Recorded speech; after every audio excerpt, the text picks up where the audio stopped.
এখানকার স্থানীয়রা জানত যে নোনা পানি শরীরকে পানিশূন্য করতে সাহায্য করে। তারা মনে করত মৃত্যুর আগে এই পানীয় খাওয়ালে মুমূর্ষ ব্যক্তির শরীরে থাকা পানি তাড়াতাড়ি বেরিয়ে যাবে।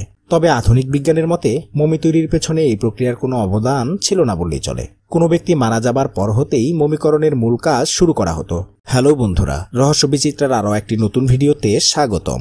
বন্ধুরা, সাধারণত মমির কথা শুনলেই মনে হয় যেন বিশাল কোনো পিরামিডের অভ্যন্তরের গোপন কোনো প্রকোষ্ঠের কারুকার্যময় কফিনে কাপড়ে পেঁচানো মৃতদেহ শায়িত রয়েছে। মমি বলতে সচরাচর প্রাচীন মিশরীয় সভ্যতার কথাই সবার আগে মনে আসে। তবে প্রকৃত ব্যাপার হলো মমি তৈরিতে মিশরীয়রাই কিন্তু প্রথম নয়, বরং তাদের আগে এবং পরে অনেকেই এই প্রক্রিয়ায় মৃতদের সংরক্ষণ করেছে। আর ফায়ার মমি তথা আগুন মমি নামক বিশেষ এক প্রকার মমি হলো এর একটি প্রকৃষ্ট উদাহরণ। আমাদের এই এশিয়া মহাদেশেরই ফিলিপাইনে ধোঁয়া দিয়ে শরীর শুকিয়ে মমিকরণের এই অদ্ভুত প্রক্রিয়াটির প্রচলন ছিল। হ্যাঁ বন্ধুরা, এই আগুন মমি নিয়ে আমাদের আজকের আয়োজন। চলুন বন্ধুরা, ভিডিওটি শুরু করা যাক। উত্তর ফিলিপাইনের বেঙ্গুত প্রদেশের কাবায়ান নামক পাহাড়ি অঞ্চলে ইবালুই নামের এক প্রকার উপজাতিরা বসবাস করে।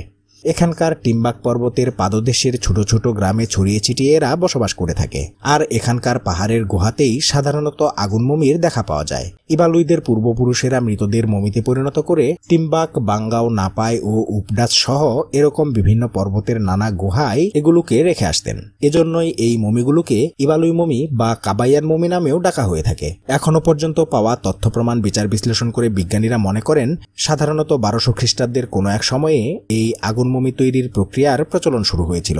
আবার অনেক বিশেষজ্ঞের মতে 1200 খ্রিস্টাব্দেরও প্রায় 1000 বছর পূর্ব হতেই এই মমিকরণ প্রক্রিয়ার প্রচলন ঘটেছিল। সূচনা নিয়ে বিতর্ক থাকলেও এই প্রথাটির সমাপ্তির সময়কাল নিয়ে কিন্তু সন্দেহের কোনো অবকাশ নেই। 1500 শতকে স্প্যানিশ অভিযাত্রী ফার্দিনান্দ ম্যাজেলান ফিলিপাইনে এসে উপনিবেশ স্থাপন করেছিলেন। আর এরই সাথে সাথে সেখানে খ্রিস্ট ধর্মের প্রসারের কারণে ক্রমান্বয়ে স্থানীয় নানা ঐতিহ্য ও সংস্কৃতিগুলো হারিয়ে যেতে থাকে। এরই ধারায় মৃতদেহ সৎকারের এই অদ্ভুত প্রক্রিয়াটিও বিলুপ্ত হয়ে যায়। ইবালুইরা ঠিক কিভাবে এই মমি তৈরি করত সেটা নিয়ে খুব বেশি কোনো লিখিত বিবরণ পাওয়া যায় না। তবে এ ব্যাপারে প্রজন্মের পর প্রজন্ম ধরে আসা নানা গল্প ও তার সাথে আধুনিক প্রযুক্তি ব্যবহার করে এই বিশেষ প্রকার মমি তৈরির বিষয়টি নিয়ে অনেক রকম তথ্যই পাওয়া যায়। এভাবেই জানা যায় এই মমিকরণের শুরুটা হতো ব্যক্তি জীবিত থাকাকালেই। এর জন্য মুমূর্ষ ব্যক্তিকে এক প্রকার লবণাক্ত পানীয় পান করতে দেয়া হতো। এখানকার স্থানীয়রা জানত যে নোনা পানি শরীরকে পানিশূন্য করতে সাহায্য করে। তারা মনে করত মৃত্যুর আগে এই পানীয় খাওয়ালে মুমূর্ষ ব্যক্তির শরীরে থাকা পানি তাড়াতাড়ি বেরিয়ে যাবে। তবে আধুনিক বিজ্ঞানের মতে মমি তৈরির পেছনে এই প্রক্রিয়ার কোনো অবদান ছিল না বললেই চলে। কোনো ব্যক্তি মারা যাবার পর হতেই মমিকরণের মূল কাজ শুরু করা হতো। আর এই কাজটি পরিপূর্ণ হতে সব মিলিয়ে প্রায় 1 সপ্তাহ থেকে 1 মাস পর্যন্ত সময় লাগত। এ পর্যায়ের প্রাথমিক ধাপে ঠান্ডা পানি দিয়ে মৃতদেহকে গোসল করানো হতো। এরপর এটিকে কুলেবাও নামে বিশেষ এক ধরনের কম্বল দিয়ে ঢেকে দেয়া হতো এবং মৃতদেহের মাথায় সিনালিবুবু নামে এক ধরনের স্কার্ফ পরানো হতো। তারপর মৃতদেহকে সাঙ্গাচেল নামক এক প্রকার বিশেষ চেয়ারে বসানো হতো। তখন চেয়ারটিতে কম্বল দিয়ে মৃতদেহটি বাঁধা থাকতো আর স্কার্ফ দিয়ে মাথাটি সোজা করা থাকতো। পরবর্তী ধাপে ধোঁয়া দিয়ে মৃতদেহ শুকিয়ে ফেলা হতো। এজন্য বিশেষ কায়দায় আগুন জ্বালিয়ে তার নিচে মৃতদেহবাহী চেয়ারটি রেখে দেয়া হতো। তবে মৃত ব্যক্তিকে কখনোই সরাসরি আগুনের সংস্পর্শে আনা হতো না। এভাবেই তাপে শরীরের সমস্ত পানি ধীরে ধীরে বের হয়ে যেত। যখন মৃতদেহটি পুরোপুরি শুকিয়ে যেত তখন এটিকে চেয়ার থেকে নামিয়ে আনা হতো। এবার আসতো শেষ ধাপের কাজ। এ পর্যায়ে কুঁচকে যাওয়া মৃতদেহকে সূর্যের আলোয় রেখে আত্মীয় স্বজন ও বয়োজ্যেষ্ঠরা দুদুয়ার নামক এক প্রকার বিশেষ অনুষ্ঠান পালন করত। তখন মৃতদেহের চামড়ার উপরের অংশ ছাড়িয়ে নিয়ে স্থানীয় লতাপাতার শেকড় বাকড় দিয়ে তৈরি বিশেষ এক ধরনের ঔষধ শরীরে লাগিয়ে দিয়ে তামাক জ্বালানো হতো।